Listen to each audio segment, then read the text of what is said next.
எடுத்துக்கொள்ளுங்க.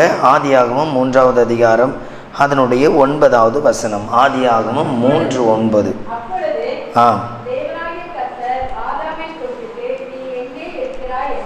தலைகளை தாழ்த்தி செபிக்கலாம். ஸ்தோத்திரிக்கிறோம் பிதாவே, ராஜாவே, நீர் எங்களோடு பேசணும்.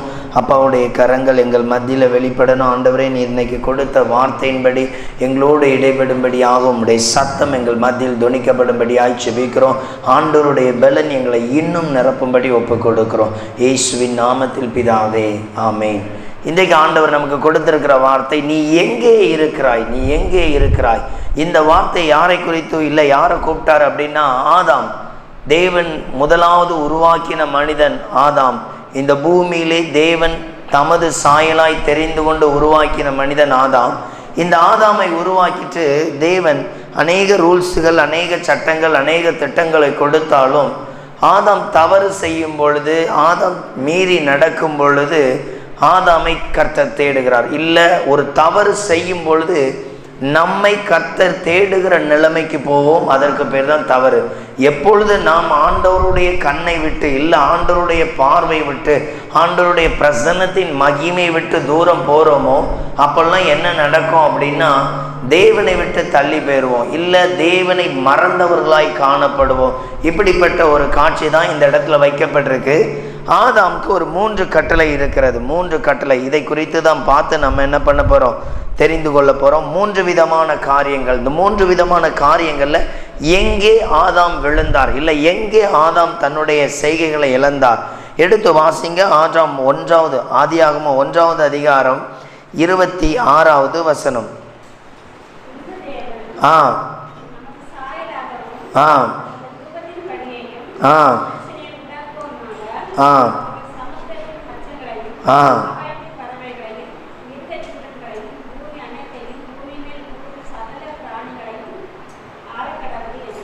இங்க மனிதனை உண்டாக்கின ஒரு நோக்கம், எல்லாவற்றையும் ஆள வேண்டும். இந்த பூமியில படைச்ச எல்லாத்தையும் என்ன பண்ணணும், மனிதன் ஆள வேண்டும். அதற்காகவே என்ன பண்ணார், மனிதனை உண்டாக்கினார். அதுல போட்டிருக்கு நமது சாயலாய். தேவன் உருவாக்கின ஒரு வார்த்தையில நமது சாயல். இந்த சாயல்ல 3 அர்த்தம். ஒன்று சாயலுக்கு அர்த்தம் என்ன அப்படின்னா அறிவு, உணர்வு, சித்தம். அறிவு, உணர்வு, சித்தம். சாயல் என்கிற அந்த வார்த்தைக்கு 3 அர்த்தம். அறிவு, இங்க ஆதாமை உருவாக்கிட்டு ஆதாம் கிட்ட எல்லா மிருகத்தையும் கொண்டு வந்து வைக்கிறார். அவ எல்லாத்துக்கும் ஆதாம் பேர் எடுக்கிறார். ஆதாமுடைய அறிவுத்திறனை பார்த்தீங்களா, எல்லா மிருகத்தையும் உண்டாக்கி அதற்கு பேர் யார் வச்சா அப்படின்னா இந்த ஆதாம் தான் வச்சார். உண்டாக்கினது சிருஷ்டிகராக இருந்தாலும் பேரிடும்படியாக அதற்கு வாய்ப்பை கொடுத்தது யாருக்குன்னா ஆதாமுக்கு. எல்லாத்துக்கும் என்ன பண்றார், பேரிடுகிறார். அடுத்தது பார்த்தீங்க அப்படின்னா அவனுக்கு ஒரு நித்திரையை வரை பண்ணி, இது 2வது அதிகாரம் 21வது வசனத்தில் இருக்குது. அங்கே சொல்லப்பட்டிருக்கும், ஆதாம் நித்திரை உண்டானதுனால அவனுடைய சரீரத்திலேருந்து ஒரு எலும்பை எடுத்து ஏற்ற துணை. இப்போ இந்த துணையை உண்டு பண்ண உடனே இந்த துணை குறித்து சொல்லப்பட்டிருக்கு. அவன் அதை பார்த்துட்டு சொல்கிறான், என்னிடத்திலிருந்து எடுக்கப்பட்டதினால் இவள் மனுஷி. என்னிடத்திலிருந்து எடுக்கப்பட்டதுனால என்னது, மனுஷி. அப்போ இங்கே என்ன உண்டாகுதுன்னா உணர்வு. அடுத்தது என்ன உண்டாகுது, உணர்வு. 3வது தான் சித்தம்.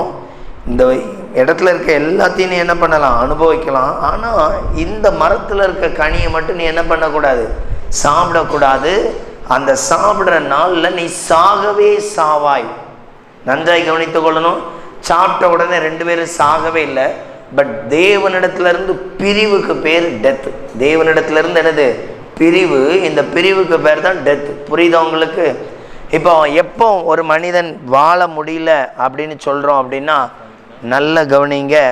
வாழ முடியலை அப்படிங்கிற ஒரு செயல் எப்போ நடக்கும் அப்படின்னா சொல்லப்பட்டிருக்கு, வாழ முடியலை அப்படிங்கிறது எப்போ நடக்கும் அப்படின்னா யார் ஜெப வாழ்க்கை இல்லை தேவனோடு இருக்கிற அந்த பிரசன்னத்தின் ஐக்கிய வாழ்க்கையை இழக்கிறாங்களோ அவர்களுக்கு வாழ பிடிக்காது.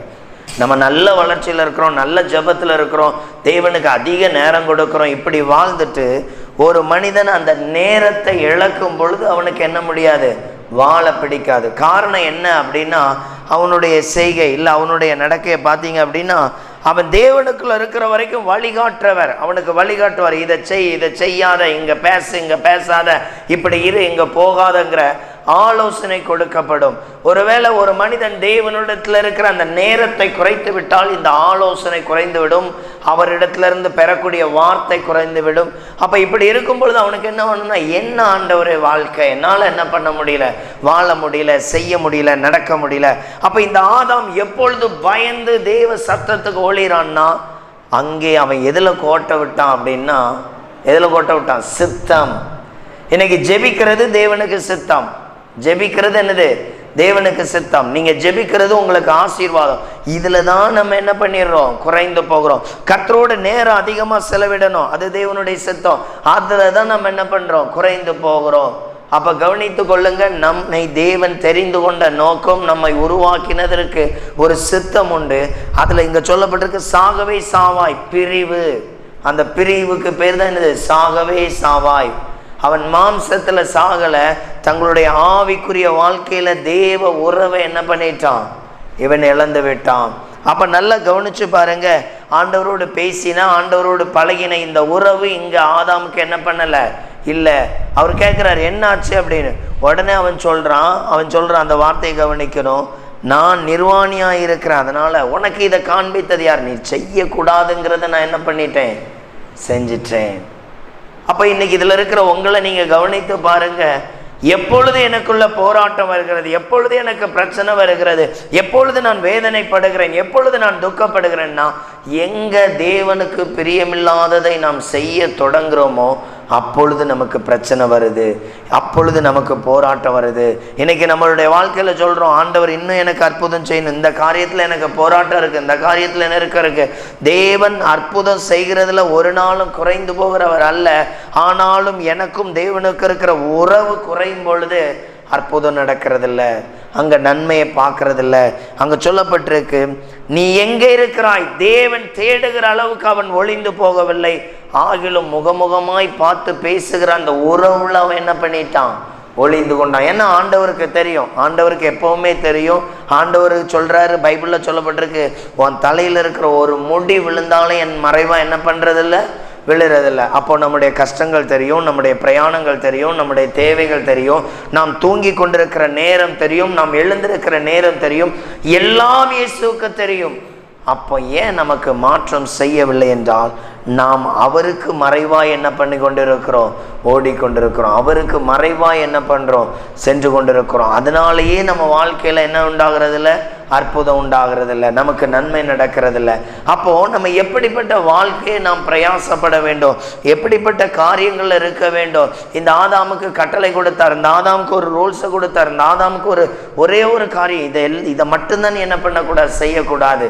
அப்ப கவனிச்சு பாருங்க, அது ஒண்ணு மாத்திரம் செய்யாம இருந்தா என்ன பண்ணியிருப்பான்? சரி, அடுத்தது ஆதாம் என்ன செய்யல அப்படின்னா, அங்க சொல்லப்பட்டிருக்கிற வார்த்தையை கவனிக்கணும். எடுத்துக்கொள்ளுங்க, ஆதியாகமம் 3வது அதிகாரம் 12வது வசனம்.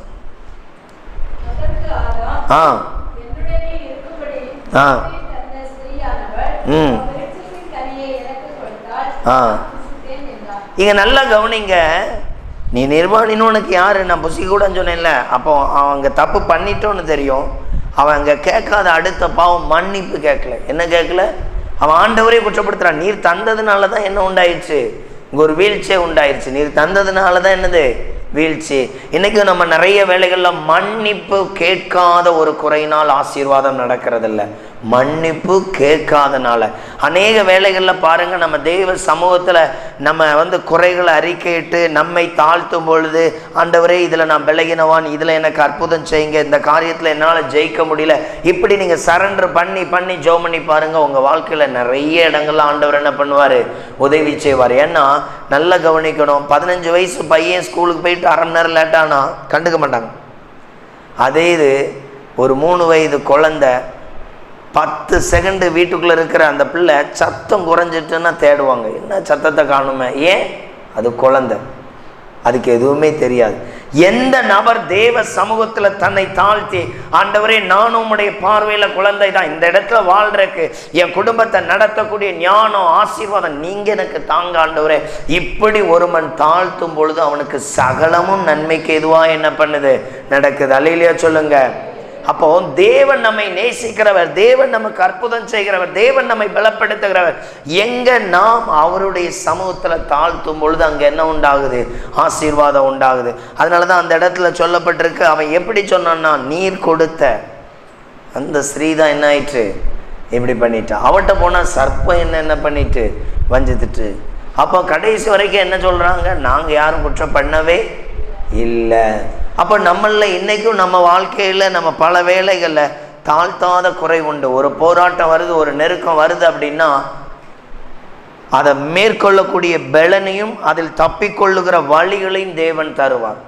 வழியே இல்லை, முழுவதும் அடைக்கப்பட்ட ஆயிற்று அப்படின்னா என்னுடைய ஜெபத்தில் எங்கேயோ அடைப்பு இருக்குது, என்னுடைய ஜெப நேரத்தில் எங்கேயோ ஒரு தடை இருக்குது, நான் தேவனிடத்தில் இருக்கிற நேரத்தில் தடை இருக்குது. அதனால தான் மறுபடியும் சொல்கிறேன், நீங்கள் ஆண்டவரோடு வைத்திருக்கிற உறவு தான் முதல் உங்கள் ஆசீர்வாதத்திற்கான வழிகள். அல்லேலூயா. எந்த நபர் இயேசுவிடத்தில் தேடுறக்கு, இயேசுடைய சமூகத்தில் அந்த காத்திருக்க அங்கே போய் மன்றாட அவன் தன்னை ஆயத்தப்படுத்துகிறானோ அவனுக்கு எல்லா வாசல்களையும் அவர் திறப்பார். ஏனென்றால் வேதம் சொல்லுகிற, என்னால் செய்யக்கூடாத ஒரு அதிசயமான காரியம் ஒன்று இருக்குதா, என்னால் செய்யக்கூடாத அதிசயமான ஒன்று இருக்குதா, அதை என்கிட்ட காண்பி. இல்லை, எல்லாம் இயேசுவால் என்ன பண்ண முடியும்? செய்ய முடியும். அப்போ உங்க வாழ்க்கையில் அவர் நிறைய அற்புதம் செய்ய அவர் வல்லமை உள்ளவர். அதனால தான் அந்த இடத்துல சொல்லப்பட்டிருக்கு, அவனுக்கு அதுக்கப்புறம் ஆண்டவர் அவன் அப்படியெல்லாம் சொன்னதுனால அவர் என்ன பேசுறாராம் பாருங்க. 18வது வசனத்தை வாசிங்க.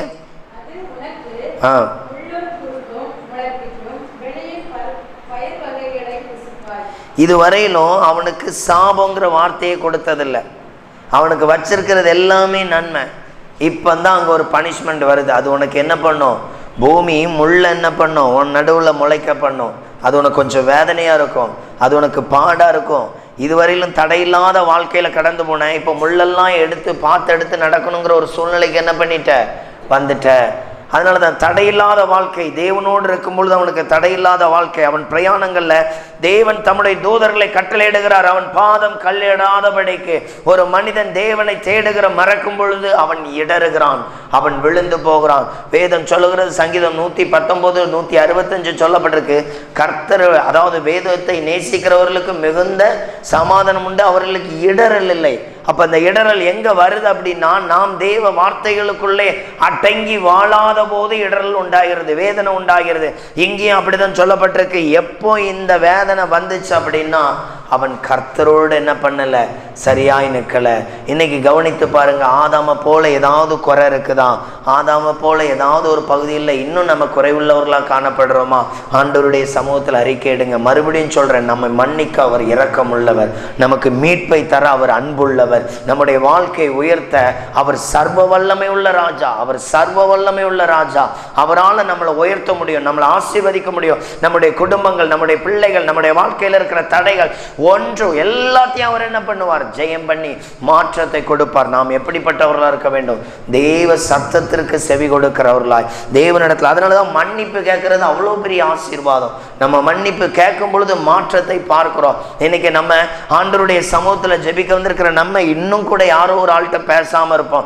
யாரோ ஒரு ஆள்கிட்ட கடந்த நாட்களில் ஒருத்தங்க பேசும்பொழுது சொன்னாங்க, அவங்க குடும்பத்தில் ஒருவர் செய்த அந்த தவறு, ஒருவர் அவங்கள என்ன பண்ணிட்டாங்க, அவங்கள ஒரு பிரச்சனையில் மாட்டி விட்டுட்டாங்க. தப்பே பண்ணாத இவங்க அவங்கள தண்டனை பெறக்கூடிய ஒரு சூழ்நிலைக்கு உண்டாயிற்று. அப்போ அவங்க சொல்கிறாங்க, இப்போ அதே நபர் என் வீட்டுக்கு வர்றாங்க, சாப்பிட்றாங்க, பேசுகிறாங்க, ஆனால் நான் என்ன பண்ணுறதில்ல, அவங்கள அன்னைக்கு அதை பண்ணதை நான் பழி பண்ணவே இல்லை. பட் அதை நினைவு கூறுறது கூட பாவம்தான். அதை மறக்கவே இயேசு நம்மளுடைய எத்தனை பாவத்தை மன்னிச்சிருப்பார். நம்ம இருதயத்தை தெரியும் நாம் எவ்வளோ குறை உள்ளவர்கள் என்று. ஒருவேளை நம்முடைய எண்ணங்கள், நம்முடைய இருதயத்தில் உள்ளதெல்லாம் பக்கத்தில் இருக்கிறவங்களுக்கு தெரிஞ்சால் நம்மகிட்ட பேசுவாங்களா? பேசவே மாட்டாங்க, ஏன்னா அவ்வளோ குறை உள்ளவர்கள். ஆனால் இயேசு ஒரு நாள் நம்மளுடைய குறைகளை பார்த்ததே. நம்ம கஷ்டப்படும் பொழுதெல்லாம் வசனம் தர்றார், நம்ம அழும் பொழுதெல்லாம் உடனே பதில் கொடுத்துட்றார். எவ்வளோ அன்பு காட்டுகிறார், எவ்வளோ இரக்கத்தை காட்டுகிறார், எவ்வளோ தயவை காட்டுகிறார். அப்போ கவனிச்சு பாருங்க, அந்த இடத்துல சொல்லப்பட்டிருக்கு, அவனுடைய செய்கை இல்லை அவனுடைய நடக்கை எப்படி இருக்குன்னா, அவன் மன்னிப்பு கேட்காத, மன்னித்து மறக்காத. இன்னைக்கு நம்மகிட்ட இப்படிப்பட்ட குணம்லாம் வரணும். எந்த நபர் ஜெபம் பண்ணி பைபிள் வசனத்தை வாசித்து அதற்குள்ளே போகிறாங்களோ அவங்களுக்கு தான் யார் மேலேயும் கசப்பே இருக்காது, யாருடைய குற்றங்களை நினைவு கூறவே மாட்டாங்க, அன்பு காட்டிக்கிட்டே இருப்பாங்க. இந்த இருதயமே இன்னைக்கு உங்களை யோசித்து பாருங்க, இப்போ ஒரு 5 நிமிஷம் உங்களுக்கு விரோதமாக யாராவது பாவம் செஞ்சாங்க, இல்லை யாரையாவது உங்களை பழி சொல்ல எங்கேயாவது உங்களை பாடுபடுத்தினாங்க, அவங்கள நினச்சி பாருங்க அப்படின்னா உடனே பல பேர் ஞாபகத்து வருவாங்க. பல பேர் என்ன பண்ணுவாங்க? ஞாபகத்து வருவாங்க. இன்றைக்கி நீங்கள் யார்கிட்டையாவது பேசாமல் இருக்கிறீங்களா, யாராவது சொன்ன வார்த்தை ஞாபகம் இருக்குன்னா அப்படியே ஞாபகம் இருக்கும். அப்போ இன்னும் நம்மள்கிட்ட ஆண்டவரோடு இருக்கிற அந்த உறவு குறைவாக தான் இருக்குது. ஆண்டவரோடு உறவு வச்சுட்டோம்னா அந்த மாதிரி ஒரு எண்ணங்களுக்கு இடம் கொடுக்க மாட்டார். அதனால தான் நல்லா கவனித்து பாருங்கள். ஒரு ஒரு ஒரு பழைய இரும்பு அதை நெருப்புக்குள்ளே போட்டு அந்த தீ வேகம் கூட்ட என்ன ஆகும் அப்படின்னா, அந்த நெருப்பு அந்த தீயுடைய கலருக்கு என்ன பண்ண ஆரம்பிக்குது? மாற ஆரம்பிக்குது. அது என்ன பண்ணுது? மாற ஆரம்பிக்குது. இப்போ பழைய கலர் உள்ள இல்லை, பழைய கலர் அந்த நெருப்புக்குள்ள என்னன்னு இல்லை. இப்போ இதில் இருக்கிற உங்களை கவனிச்சு பாருங்க. உங்களுக்குள்ள பழைய காரியங்கள், பழைய நினைவுகள், பழைய செய்கைகள் இருந்தால் இன்னும் நம்ம எப்படி இருக்கிறோம்? மாறாத குணங்கள், மாறாத. அப்போ ஜெபம் பண்ணும் பொழுது இயேசுகிட்ட நேரத்தை செலவிட தான் அவருக்குள்ள அந்த புதிய கிருபை, புதிய அபிஷேகம், புதிய வல்லமை நம்ம நிரப்ப 1 மணி நேரம் ஜெபம், அதிகாலை ஜெபம், மன்றாடி பண்ணுகிற ஜெபம், கருத்திருந்து ஜெபம் பண்ற ஜெபம், அவர் விரும்புறது போல பண்ற ஜெபம், இப்படி அவருடைய செய்கைகள் உள்ள வரும் பொழுது இந்த பாவ கிரியைகள், மாம்சத்தின் கிரியைகள் உள்ள என்ன பண்றதில்ல? இருக்கிறதில்ல. இன்னைக்கு நமக்கு அப்படி இருக்கு அப்படின்னாலே நம்மகிட்ட என்ன இருக்குது? இன்னும் உறவு குறைவா இருக்கு. நல்லா கவனிச்சு பாருங்க. ஒரு ஒரு ஒரு பிள்ளை வீட்டில் இல்லை, ஒரு பிள்ளை அந்த யாருக்கிட்ட அதிக அன்பாக இருக்கும் அப்படின்னா அந்த பிள்ளைகள் 5, 6, 7, 8, 10, 13 வயசு வரைக்கும் அந்த பிள்ளைகள் அப்பா அம்மாட்ட ரொம்ப அன்பாக இருக்கும். காரணம் என்ன? அந்த பிள்ளைகளுக்கு சின்னதோ பெருசோ யார்கிட்ட தான் ஷேர் பண்ணிக்குவாங்க? அப்பா கிட்ட தான். அந்த பிள்ளைகள் இப்போ ஒரு ஒரு ஒரு ட்ரெஸ்ஸை போட முடியல, அந்த பிள்ளை உடனே யாரை கூப்பிடும்? தன்னுடைய பெற்றோரை தான் கூப்பிடும். ஏன் கூப்பிடுது? அந்த பிள்ளைக்கும் அவங்க 2 பேரும் ஒரே சரீரம். ஒருவேளை அவங்க சரீர ரீதியாக பிரிக்கப்பட்டாலும் எண்ணங்கள்ல எப்படிப்பட்டவங்க தான்? பிள்ளை அழும்பொழுது பெற்றோர் அழும், பெற்றோர் அழும்பொழுது பிள்ளை அழும். ஒரு முறை ஒருவருக்கு நெஞ்சு வலி. அவர் வீட்டுக்குள்ளே ரொம்ப நேரமாக என்ன பண்ணுறார்? நெஞ்சு வலியில் பாடுபட்டு இருக்கிறார். அவருக்கு ஆல்ரெடி ஒரு முறை அட்டாக் வந்திருக்கு. அப்போது அவர் ஆஸ்பத்திரி கூட்டு போனோம், ஆட்டோ வந்துருச்சு. இப்போ அவங்க என்ன பண்ணுறாங்கன்னா, அவர் வாசலில் மனைவி கைதாங்களாக கூட்டு வருது, பக்கத்தில் அந்த பிள்ளை அப்படியே, அந்த பிள்ளைக்கு அப்போ ஒரு 10-13 வயசு இருக்கும். அந்த பிள்ளை அழுகிற கதில் இருக்குது. அவர் அப்படியே அந்த படிக்கட்டை இறங்கணும், ஒரு 4 படிக்கட்டை இறங்கி வெளியே போகணும். அப்போ அந்த படிக்கட்டை இறங்கும் பொழுது அவருக்கு வலி அதிகரிக்குது. உடனே என்ன பண்ணுறாரு? உட்கார போகிறார். இது உடனே அந்த பிள்ளை சத்தம் போட்டு அழுது, அப்பா அப்பா அப்படின்னு என்ன பண்ணுது? சத்தம் போட்டு அழுது. இது அழுதுறக்கூடாதுன்னு மறுபடியும் எந்திரிச்சு என்ன பண்ணுறாரு? அவர் ஆட்டோவுக்கு துரிதமாக கடந்து போகிறார். ஒன்றும் இல்லை அப்படின்னு பாருங்க. இதுதான் அந்த உறவு, அந்த தகப்பன் பிள்ளைங்கிற அந்த பாசம். இன்னைக்கு நம்ம வாழ்க்கையில பாவம் செய்யும் பொழுது, இல்லை பாவம் செய்து விட்ட பிறகு அழுது மன்றாடுகிற உறவு தேவனுடைய அன்புக்குள்ள என்ன பண்ணுது? இணைக்கப்படுகிறது. ஆசீர்வாதத்துக்காய் மாத்திரமல்ல, உறவுக்காய் கூட அழணும், ஜெப நேரத்திற்காய் கூட அழணும், நன்மைகளுக்காய் மாத்திரம் தேவ சமூகத்துல கண்ணீர் வடித்தால் அதற்கு பேர் அல்ல, இம்மைக்காக தேடுகிறோன்னு அர்த்தம். ஒரு மனிதன் தேவனோடு இருக்கிற அந்த உறவுக்காக கண்ணீர் வடிக்கணும். ஆண்டவரே, எனக்கு 1 மணி நேரம் ஜெபம் பண்றதுக்கு கிருபைதாங்க. ஆண்டவரே, நீர் வேதத்துல எப்படி ஜெபம் பண்ண சொல்லி இருக்கிறோ அதெல்லாம் கடைபிடிக்க எனக்கு கிருபைதாங்க. இதற்கு அழுது ஜெபம் பண்றவன் கூட நல்ல உறவு என்ன பண்ணுகிறான்? கடைபிடிக்கிறான். நல்ல உறவு என்ன பண்றான்? ஆதாம் இருந்த ஒரு காரியம் இதையெல்லாம் மறந்துட்டான். இந்த காரியத்துல அவன் தன்னை தாழ்த்தாததுனாலேயே அவன் செய்கிற காரியங்கள் எல்லாம் அதன் பின்பு நிறைய ரூல்ஸ், சட்டங்கள் என்ன பண்ணுது? பெருகி கொண்டே இருக்கு. இங்க இருக்கிற நம்மளை கவனித்து பாருங்க. அந்த உறவை நினைத்து நான் ரொம்ப ரொம்ப இப்போ அசந்துட்டேன். அந்த வீட்டுக்கு நானும் போயிருக்கிறேன். அவர் ஆஸ்பத்திரி கூட்டு போகிறாங்க. அந்த பிள்ளை உடனே என்ன பண்ணுது? சத்தம் போட்டு அழுது. காரணம் என்ன? அவங்க அப்பா மேலே வைத்திருக்கிற அளவுக்கு அதிகமான அன்பு. அதுவே ஒரு 15-20 வயசு இருக்கும் பொழுது ரொம்ப டச் விட்டே இருக்கார், ரொம்ப தள்ளி இருக்கும். காரணம் என்ன அப்படின்னா, இப்பவும் அப்பா தான். இப்போ தேவைன்னா சொல்லும், இது தேவை அது தேவை, ரொம்ப நெருக்கம் காட்டிக்காது. நன்றாய் கவனித்துக் கொள்ளணும். அதனால தான் இயேசு சொல்றார், நீ பிள்ளைகளை மனம் திரும்பி பிள்ளைகள் ஆகாவிட்டால் அந்த ராஜ்யத்தில் என்ன பண்றதில்லை? பிரவேசிக்கிறதில்ல. இன்னைக்கு ஆண்டவர் நம்மகிட்ட அப்படி ஒரு உறவை எதிர்பார்க்கிறார். அப்பா பிதாவே என்று அழைக்கக்கூடிய புத்திர ஸ்வீகாரத்தை நமக்கு என்ன பண்ணியிருக்கிறாரு? தந்திருக்கிறார். இந்த உறவை ஆதாமுக்கு கொடுத்திருந்தார். அதை இழந்ததுனால தான் இயேசுவை அனுப்பி, இயேசுவை சிலுவையில் அனுப்பிவிட்டு அந்த முழு முழு முழு மனு குலத்துக்கு இருக்கிற பாவத்தை மன்னித்து மீண்டும் அவர் 3ஆம் நாள் உயிர் தெழுந்து நமக்கு இந்த வாக்கு தத்தத்தை கொடுத்திருக்கிறார். தேவனை எப்படி அழைக்கலாம்? அப்பா பிதாவை. அந்த உறவு, அந்த ஐக்கியத்தை என்ன பண்ணி இருக்கிறாரு? தந்திருக்கிறார். ஆதாமை விட்ட பின்பு கர்த்தர் இயேசு பிறக்கிறதுக்காக ஒரு நபரை தெரிந்து கொள்ளுகிறார். அவர் யார் என்று பார்ப்போம். எடுத்துக்கொள்ளுங்க, ஆதியாகமம் 12வது அதிகாரம் 2வது வசனம். இந்த ஆதாம் செய்த தவறை சரி செய்யும்படி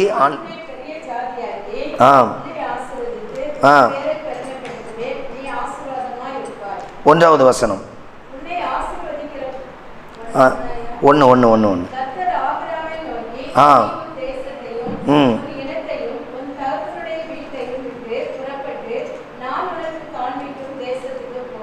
இங்க நியாயப்பிரமாணம் கிடையாது, சட்டம் கிடையாது, ரூல்ஸ் கிடையாது, எதுவுமே கிடையாது. ஆனா ஆபிரகாமை பார்த்து கர்த்தர் சொல்றார், நான் காண்பிக்கிற தேசத்துக்கு நீ என்ன பண்ணு, போ. நம்முடைய இன்னைக்கு செய்தியின் தலைப்பே ஆதாம் ஆபிரகாம் தான். இங்க 2வது நபரை பார்க்கிறோம். இங்க சொல்லப்பட்டிருக்கு, நான் காண்பிக்கிற தேசத்துக்கு நீ என்ன பண்ணு, போ. நான் காண்பிக்கிற தேசத்துக்கு என்ன பண்ணு, போ. அங்கே அவர் காண்பித்த காரியத்தில் தவறினா, ஆனா இந்த நபரை கர்த்தர் எழுப்பும் பொழுது, நான் காண்பிக்கிறதுக்கு நீ என்ன பண்ணு, போ. அங்க அவருக்கு எல்லாம் தாராளமாய் கொடுக்கப்பட்டிருந்து, இங்க ஆபிரகாமுக்கு ஒண்ணு பிடிச்சு வைக்கப்பட்டிருக்கு. என்ன இல்லை? குழந்தை இல்லை. அங்க ஆதாமுக்கு எல்லாம் என்ன பண்ணியிருந்து? தாராளமாய் கொடுக்கப்பட்டிருந்து. எல்லாத்துக்கும் அவருக்கு அங்க கண்ட்ரோலே கிடையாது. அவ்வளோ ஒரு ஆளுகையின் அதிகாரத்தை கொடுத்திருந்து.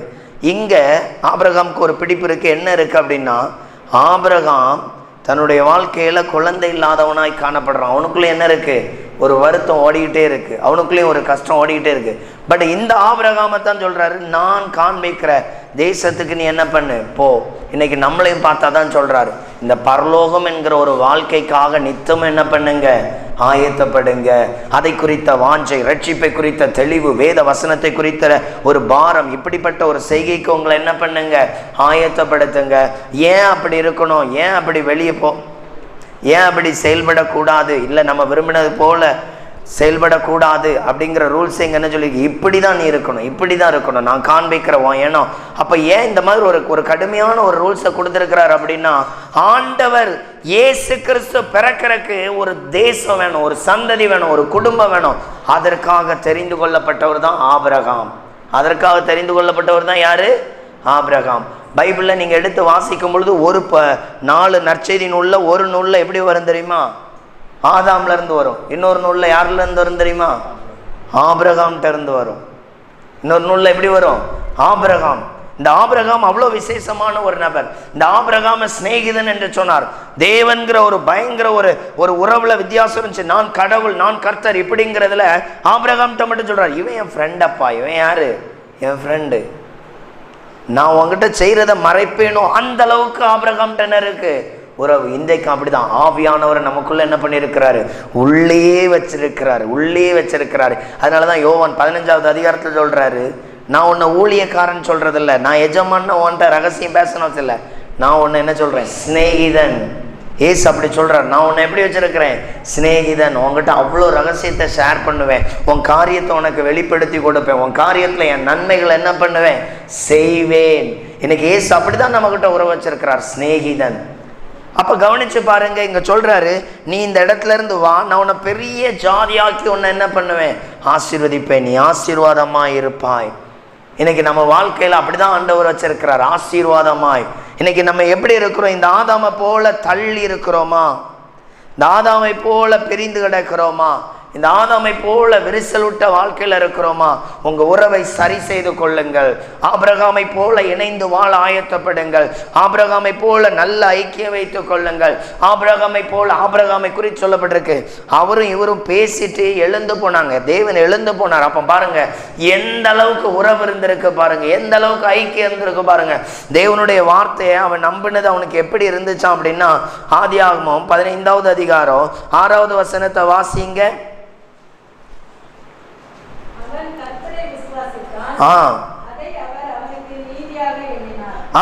அவன் கர்த்தரை விசுவாசிச்சான், அதை அவனுக்கு என்ன பண்ணாரா? நீதியாய் எண்ணினார். இன்னைக்கு நம்ம வாழ்க்கையில அப்படிதான். நாம் கர்த்தரை விசுவாசிக்கும் பொழுது அதை நமக்கு நீதியாய் மாற்றுகிறார், அதை ஆசீர்வாதமாய் மாற்றுகிறார் ஆண்டவர். இன்னைக்கு உங்களுக்கு எனக்கும் கொடுக்கிற வார்த்தை, நீங்க ஆபிரகாமுடைய காரியங்களை கவனித்து பாருங்கள், அவனுக்கு கொடுத்த வாக்குத்தத்தங்களை கவனித்து பாருங்கள். அதை வைத்து ஜெபிக்கும் பொழுது நம்ம வாழ்க்கையில் இருக்கிற தடைகள், போராட்டங்கள், நெருக்கங்கள், நமக்கு விரோதமாய் எழும்புகிற தீமைகள் எல்லாவற்றிலிருந்தும் கர்த்தர் விடுவிக்கிறவராய் இருக்கிறார்.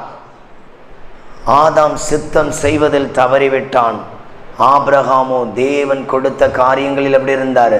அவனை கொண்டு ஒரு வாக்குத்தத்த சந்ததியை எழுப்பணும், இஸ்ரவேல்ங்கிற ஒரு தேசத்தை எழுப்பணும், அதில் யூதா என்னும் ஒரு கோத்திரத்தை எழுப்பணும், அதில் பரிசுத்த ஆவியானவரால் தெரிந்து கொள்ளப்பட்ட ஒரு ஸ்திரீனால் ஒரு கரு உண்டாக்கி இயேசு கிறிஸ்து இந்த மனு குலத்துக்கு என்ன பண்ணணும்? பிறக்கணும். அதற்காய் தெரிந்து கொள்ளப்பட்ட இந்த ஆபிரகாம் இன்னைக்கு உங்களை குறித்தும் ஒரு நோக்கம் உண்டு.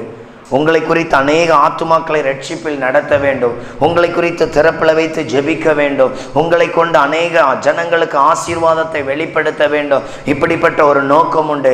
எந்த மனிதர் ஆண்டவரோடு ஒரு உறவு வைத்திருக்கிறாரோ அவர்களை கர்த்தர் என்ன பண்ணுவார்?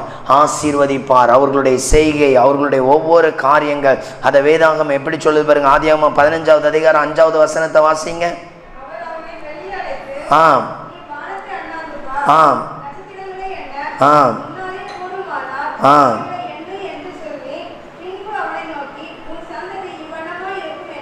இங்க சொல்ல பாருங்க, நீ இதெல்லாம் எண்ணி பாருப்பா, என்ன முடியாதுல்ல, இதே போல நான் உன்னை என்ன பண்ணுவேன்? ஆசீர்வதிப்பேன். நம்முடைய ஆசீர்வாதம் அப்படிதான், நம்முடைய வாக்குத்தத்தங்கள் அப்படிதான். நான் உன்னை என்ன பண்ணுவேன்? இப்படி உன்னை நான் என்ன பண்ணுவேன்? ஆசீர்வதிப்பேன். இப்படி நான் உன்னை என்ன பண்ணுவேன்? ஆசீர்வதிப்பேன். அந்த வார்த்தையை நல்லா கவனிக்கணும். ஆபிரகாமுக்கு கொடுக்கும் பொழுதே இல்லை, அந்த வார்த்தையை சொல்லும் பொழுது ஆபிரகாமுக்கு பிள்ளையே கிடையாது. அவன் அந்த பிள்ளை இல்லைங்கிற தேவன்கிட்ட பேசும் பொழுதெல்லாம் எனக்கு அதை தருவீராக, இதை தருவீர இல்லை ஆண்டவரே, எனக்கு பிள்ளை இல்லைங்கிற ஒரு கவலை என்ன பண்ணுது? காணப்படுது. ஆண்டவர் சொல்றாரு, நான் உன்னை குறித்து தான்ப்பா ஒரு திட்டத்துக்கே அழைச்சிருக்கிறேன், உன்னை குறித்து தான் என்ன வச்சிருக்கிறேன். இயேசு பிறக்கிறக்கே தெரிந்து கொள்ளப்பட்ட நபர் யாரு தான்? நீதான். நீதான் உலக ரட்சகர் பிறக்கிறதுக்காக நான் தெரிந்து கொள்ளப்பட்ட சந்ததி யார் தான்? நீதான். ஒன்னுதான் நான் என்ன பண்ணியிருக்கிறேன். இன்னைக்கு அப்படிதாங்க. தேவனுடைய ராஜ்யத்தை கட்டும்படி, தேவனுடைய சித்தம் செய்யும்படி உங்களை என்னையும் தெரிந்து கொண்டிருக்கிறார். நம்முடைய வாழ்க்கையில தேவனுக்கு பிரியமாய் நடக்கும் பொழுது நம்மை கொண்டு பெரிய பெரிய காரியங்களை செய்ய சித்தம் உள்ளவராய் இருக்கிறார். அப்பொழுது நம்முடைய கவலைகளை அவர் மாற்றி போடுவார், பாடுகளை மாற்றி போடுவார், வேதனைகளை நீக்கி போடுவார். எல்லா இடங்கள்லையும் ஆண்டவருடைய நன்மை என்ன பண்ண முடியும்? பார்க்க முடியும். எடுத்து வாசிங்க. இறுதியாய் எபிரேயர் 6வது அதிகாரம் 14வது வசனத்தை வாசிங்க, நம்ம ஜெபிக்கலாம். வேகமா வாசிங்க. எபிரேயர் 6:14.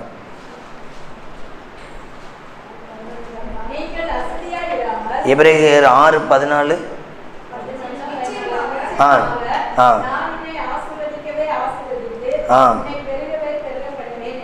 இந்த வார்த்தையும் ஆபிரகாமுக்கு தான் கொடுத்திருக்கிறார். ஆபிரகாம் கொடுத்தது தான் இந்த எபிரேயர்ல எழுதப்பட்டிருக்கு. நிச்சயமாகவே நான் உன்னை ஆசீர்வதிக்கவே ஆசீர்வதித்து பெருகவே பெருக பண்ணுவேன். புதிய ஏற்பாட்டில் இன்றைக்கு நமக்கு கொடுத்திருக்கிறார். நான் உன்னை ஆசீர்வதிக்கவே ஆசீர்வதித்து என்ன பண்ணுவேன்? பெருக பண்ணுவேன். இன்னைக்கு நீங்க கவலையில இருக்கலாம், வேதனையில இருக்கலாம், நெருக்கத்துல இருக்கலாம். நன்றாய் கவனித்துக் கொள்ளுங்க. அவர் நம்முடைய தகப்பன். அந்த தகப்பன் இடத்துல நல்ல உறவை வைத்துக் கொள்ளுங்கள். தகப்பன் உங்களை கொண்டு ஒரு சித்தம் வைத்திருக்கிறார். அந்த சித்தத்திற்கு நல்ல முக்கியத்துவம் கொடுங்கள். அப்பொழுது உங்க வாழ்க்கை இந்த நன்மை ஒரு நாள் என்ன பண்ணாது? குறைபடாது. ஒரு நாள் என்ன பண்ணாது? குறைபடாது. அவர் நம்மை ஆசீர்வதித்து நடத்துகிற கர்த்தர். நிச்சயமாகவே நான் உன்னை ஆசீர்வதிக்கவே ஆசீர்வதித்து பெருகவே பெருக பண்ணுவேன் என்று கர்த்தர் சொல்கிறார். அப்படி எல்லாரும் எழுந்திருக்கலாமா? நாம் ஜெபிக்கலாம். ஆண்டவர் இன்றைக்கு உங்களையும் என்னையும் ஆசீர்வதிக்க போகிறார். உங்களையும் என்னையும் ஆசீர்வதிக்க போகிறார்.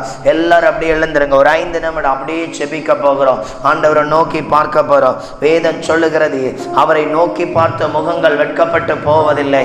இன்னைக்கு உண்மையிலே ரொம்ப நெருக்கத்துல, ரொம்ப வருத்தத்துல இருக்க ஆண்டவரே, என் நிலைமைகள் எப்படி இருக்கிறதுன்னு நீங்க அறிஞ்சிருக்கிறீங்கல்ல. ரொம்ப கவலையில இருக்கிற ஏசப்பா, என்னை ஒரு விஷயம் நினைத்தரலுங்க, என்னை ஒரு விஷயம் நினைத்தரலுங்க. இன்னைக்கு 2 நபரை பார்த்திருக்கிறோம். ஆதாம், ஆபிரகாம். இன்றைக்கு உங்க வாழ்க்கை இந்த ஆதாமை போல தேவனுடைய வார்த்தையை விட்டு விலகி பயந்து ஒளிந்து ஓடிக்கொண்டிருக்கிறீங்களா? ஆபிரகாமை பார்த்தீங்கன்னா சொல்றார், எஸ் நீ விரும்பின காரியத்தை நான் வாய்க்க செய்வேன். அவருக்கு சொல்ற, நீ ஆசீர்வாதமா இருப்ப, இந்த தேசத்துக்கு ஆசீர்வாதமா இருப்ப. இந்த பூமிக்கு ஆபிரகாம் ஆசீர்வாதமா இருந்தா, இன்னைக்கு நம்மளையும் அப்படித்தான் வைத்திருக்கிறார். நீ மலை மேல இருக்கிற பட்டணம், நீ மறைந்திருக்க மாட்டாது. நீ தேவனுடைய ரத்தத்தினால் மீட்கப்பட்ட பிள்ளை. உனக்கு எல்லா நன்மைகளையும் கட்டளையிடுவார். அவர் உங்கள் கண்ணீரை துடைக்கிற கர்த்தர். அவர் உங்கள் சத்தத்திற்கு செவி கொடுக்கிற கர்த்தர். அவர் உங்கள் வேதனைகளை மாற்றுகிறவர். அவர் உங்களுக்கு நன்மை கட்டளையிடுகிற கர்த்தர். அவர் எல்லாவற்றிலும் பரிபூர்ணம், எல்லாவற்றிலும் தேவ ஆசீர்வாதங்கள். ஒவ்வொருவரு கண்களை மூடி இயேசுவை நோக்கி பார்க்கலாமா? ஆண்டவரே, மை துதிக்கிறேன் துதிக்கிறேன் துதிக்கிறேன். ஒவ்வொருவரு கண்களை மூடி இயேசுவை நோக்கி எல்லாரும் ஆண்டவரை நோக்கி ஸ்தோத்திரம் பண்ணுங்க. ஆண்டவரே, இன்னைக்கு உங்க ஆசீர்வாதத்திற்காக வந்திருக்கிறீங்க. மிகுந்த நெருக்கங்கள் போராட்டத்துக்குள்ள வந்திருக்கிறீங்க. அப்படி எல்லாரும் இயேசுவை நோக்கி, என்னை ஆசீர்வதிக்கணும். ஆபிரகாமுக்கு வாக்கு கொடுத்த சர்வ வல்லமை உள்ள தேவனே, இந்த வார்த்தைகள் என் மேலும் என் பிள்ளைகள் மேலும் வெளிப்படட்டும். என்னுடைய உறவை இன்னும் பலப்படுத்துங்க. இயேசுவோடு இருக்கிற நேரங்கள் சமயங்களை பலப்படுத்துங்க. ஆண்டவரே, உம்முடைய ஆசீர்வாதமாய் ஆண்டவரே, உம்மோடு நான் அதிக நேரம் ஜெபிக்க எனக்கு கிருபை தாங்க. எல்லாரும் அப்படியே சொல்லுங்க பார்க்கலாம். அற்புதம் செய்யுங்கப்பா எங்க வாழ்க்கையில, உம்மை தான் நம்பி இருக்கோம் ஏசப்பா. அற்புதம் செய்யுங்கப்பா எங்க தேசத்தில, உம்மை தான் நம்பி இருக்கோம் ஏசப்பா. எல்லாரும் சத்தத்தை எழுதி, உம்மை தான் நம்பி இருக்கிறோம், உம்மையன்றி யாரும் இல்லையப்பா. உம்மை தான் நம்பி இருக்கிறோம், உம்மையன்றி யாரும் இல்லையப்பா. நீங்க தான் ஏதாவது செய்யணும் என்று எதிர்பார்த்து காத்திருக்கிறோம். நீங்க தான் ஏதாவது செய்யணும் என்று எதிர்பார்த்து காத்திருக்கிறோம். நீ சொன்ன வார்த்தையை பிடித்துக் கொண்டு, நீ சொன்ன வார்த்தையை பிடித்துக் கொண்டு உங்க கரத்தையே நோக்கி இருக்கிறோம், உங்க கரத்தையே நோக்கி இருக்கிறோம். எல்லாரும் கரங்களை தட்டி பாடலாமா? அற்புதம் செய்யுங்கப்பா எங்க வாழ்க்கையில, உம்மை தான் நம்பி இருக்கோம் ஏசப்பா. அற்புதம் செய்யுங்கப்பா எங்க வாழ்க்கையில, உம்மை தான் நம்பி இருக்கோம் ஏசப்பா. உம்மை தான் நம்பி இருக்கிறோம், உம்மையன்றி யாரும் இல்லையப்பா. உம்மை தான் நம்பி இருக்கிறோம், உம்மையன்றி யாரும் இல்லையப்பா. நிந்தையும் அவமானமும் சகித்துக் கொண்டு உன் செட்டை நிழலிலே வந்து நிற்கிறோம்.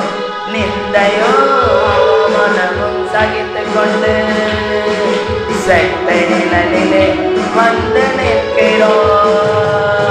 நிச்சயமாய் செய்விருந்த நம்பிக்கையில், நிச்சயமாய் செய்விருந்த நம்பிக்கையில் உங்க முகத்தையே நோக்கி இருக்கிறோம், உங்க முகத்தையே நோக்கி இருக்கிறோம்.